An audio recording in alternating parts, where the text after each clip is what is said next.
Congratulations, you're Morty. You're 14 years old, anxious, awkward, and barely passing algebra. Your voice cracks when you speak, your spine curls like a shrimp when you're nervous, and your only superpower is apologizing for existing. Oh, and your grandpa is the most dangerous man in the multiverse. No pressure. He shows up drunk, kicks open a portal, and demands you follow him into another dimension like it's a casual stroll through the park. Except the park is on fire and screaming. You're not a hero. You're not chosen. You're available. You didn't ask to fight space insects with chainsaws for heads. You didn't ask to befriend a telepathic fart cloud. You definitely didn't ask to bury your own dead body in the backyard and pretend it never happened. But none of that matters now, because you're Morty, and your suffering is content. So buckle up, kid. This isn't character development. It's emotional demolition. Next stop, your lovable genius grandfather. You know, the one who treats you like luggage with anxiety. You thought having a genius in the family would be cool. Maybe he'd help you with homework, or invent a machine that makes bullies explode. Instead, you got Rick Sanchez, super scientist, multiversal menace, emotionally bankrupt alcoholic. He's not your mentor. He's your tormentor with a PhD. Every adventure starts with him slamming open your bedroom door at 3 a.m., reeking of gasoline and regret, shouting, "Morty, Morty, get in the ship, Morty! We gotta stop an alien wedding before the universe collapses into a soft-serve machine." And you go. Because you always go. Because saying no to Rick is like saying no to a hurricane, pointless and loud. You're not a partner, you're a meat shield. You're there to press buttons and carry things, to scream while Rick monologues. You're the sidekick in a story that doesn't care if you live, die, or melt into goo and reconstitute as a sentient raisin. Rick doesn't explain anything. He just yells, "Don't think about it!" as you're falling into a time loop where your past self is choking your future self with a garden hose. You ask if it's safe. He laughs. You ask if he cares. He burps. This isn't science. This is emotional roulette with a man who built a death ray just to silence people who say, "Good morning." And the worst part, you keep following him because you hope, deep down, maybe one day, he'll treat you like more than just organic luggage. Spoiler, he won't. You tell yourself it's all worth it, that these are adventures, you're building character, gaining life experience. But really, you're just compiling trauma in high definition. You've been eaten, digested, cloned, and turned into a chair.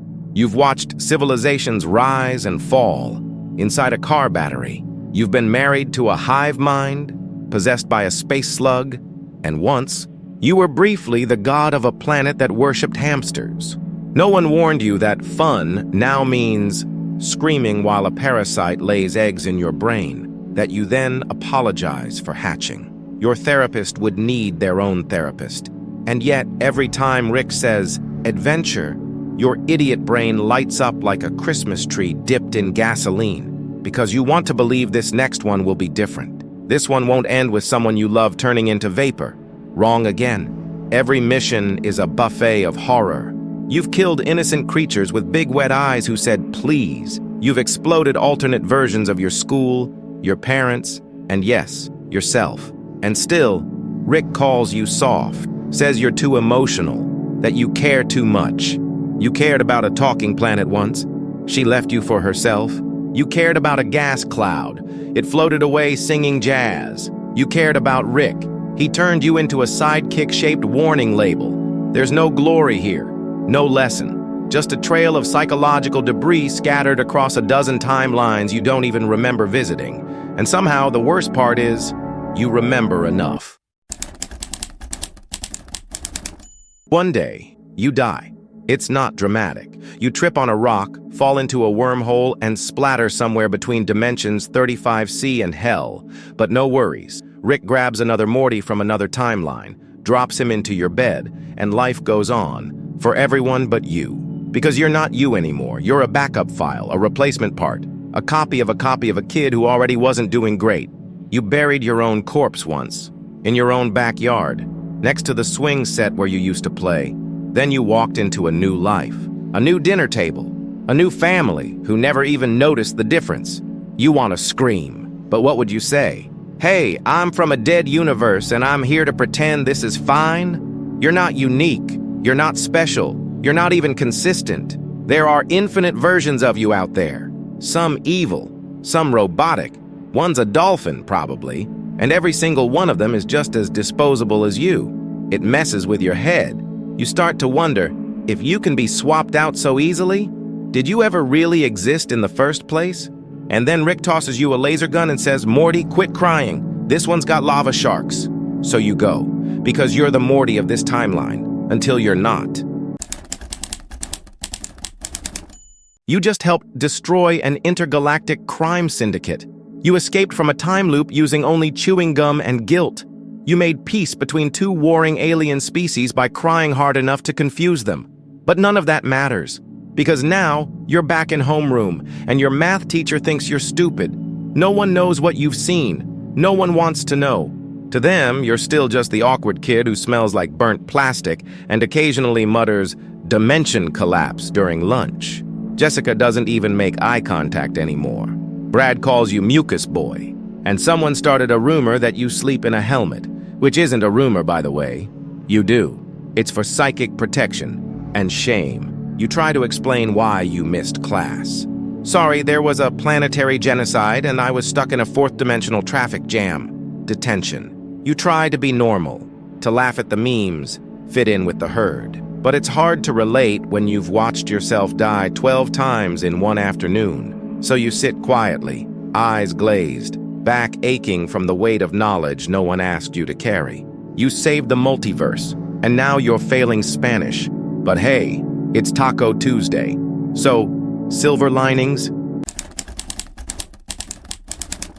You're in love. Of course you are. You're 14. Hormones are louder than logic, and Jessica, she's everything you wish your life felt like. Warm, calm, human. But Jessica doesn't know you exist. Or worse, she does. And she pities you. You once paused time just to build up the courage to talk to her. It took you 3 weeks, and when you finally said hi, she said, "Do I know you?" You time-traveled to fix that. But that led to a reality where you accidentally married a mantis queen and had to chew your own leg off to escape. Totally worth it. You tried again. You got close. She held your hand, and then the universe reset. And in the new timeline, she's dating your gym teacher. You once saw a glimpse of her future. She becomes a cosmic being of infinite knowledge. Even that version doesn't love you. You don't chase Jessica anymore. You chase the idea of her, the belief that someone, somewhere, might actually choose you, instead of just tolerating you. But love isn't real, not in your world. It's just another simulation. Another experiment that ends with you holding the pieces of your heart in zero gravity. And guess who told you that? Rick, while shooting a vampire. At first, you tried to be different. You wanted to stay innocent, to hold on to the last scraps of hope and kindness inside your frazzled brain. But the universe doesn't reward that. It chews you up and spits you out like yesterday's leftovers. You start to talk like Rick. Sarcasm becomes your default language, a shield to keep the pain at bay. You laugh at things that aren't funny, because if you don't, you'll cry, and nobody wants to see that. Your jokes get darker. Your smile turns into a grimace. You sip more soda than water, because it's easier to numb the pain than face it. Sometimes you catch yourself staring into the void, not because you're lost, because the void is familiar now. Like an old friend you never wanted but can't shake. You start repeating phrases you don't understand. Wubba, luba, dub-dub. It sounds like nonsense, but it means, I am in great pain. You try to fight it. You tell yourself you're still Morty, not Rick. But one day, you realize the lines have blurred. Your nightmares sound suspiciously like his memories. Your fears mimic his apathy. You're not just his sidekick anymore. You're his reflection. And that's the scariest adventure of all, because becoming Rick means losing yourself, piece by piece, joke by bitter joke. You think escaping one version of your nightmare means freedom. It doesn't, because the multiverse is like a cosmic funhouse, and every mirror reflects a new kind of pain. In one reality, you're a talking pickle who spends his days arguing with a sentient sandwich. In another, you're a robot programmed to clean alien toilets. There's a timeline where you're a tyrant ruling over a planet of sentient socks. And yes, there's even a universe where you don't exist at all. That's the lucky one. No matter the form, the suffering is constant. The faces change, the circumstances shift, but the core remains. You're trapped in endless versions of yourself, each one just as broken, confused, and terrified as the last. The multiverse isn't a playground. It's a labyrinth of despair, and every exit leads back to the same room. You. You try to scream, but it's just an echo bouncing off infinite walls. You try to run, but your feet turn to lead in every universe. And the worst part? You still hope. Hope that this timeline, this version of you, will finally catch a break. Spoiler, it won't.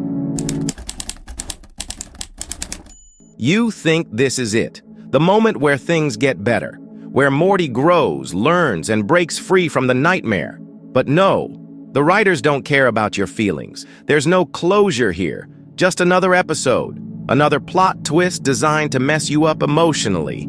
You don't heal, you don't change, you just keep suffering, in high definition, with better animation. Every season promises something new, a new adventure, a new trauma, a new reason to hate your life, and every season delivers exactly that. You're stuck in a loop, a hamster wheel of existential dread. And the audience? They watch, they laugh, they forget. But you remember. Oh, how you remember. You're the punchline to a joke no one wants to explain, the tragic hero nobody asked for, and the star of a show that never ends. So grab your portal gun, take a deep breath, and prepare to do it all over again. Because in the multiverse, pain is eternal, and so is the series. So here you are, still suffering, still surviving, still Morty. But hey, it could be worse. You could be Jerry. Jerry, the man-child whose biggest trauma is getting a participation trophy for breathing. Jerry, who somehow managed to be the punchline of every cosmic joke and still somehow survives. You at least have some purpose. Some small shred of meaning in this cosmic dumpster fire, right? But maybe you're just fooling yourself. Maybe you're both just characters in a show, trapped in endless cycles of pain and bad writing. Either way, good luck out there. You're gonna need it.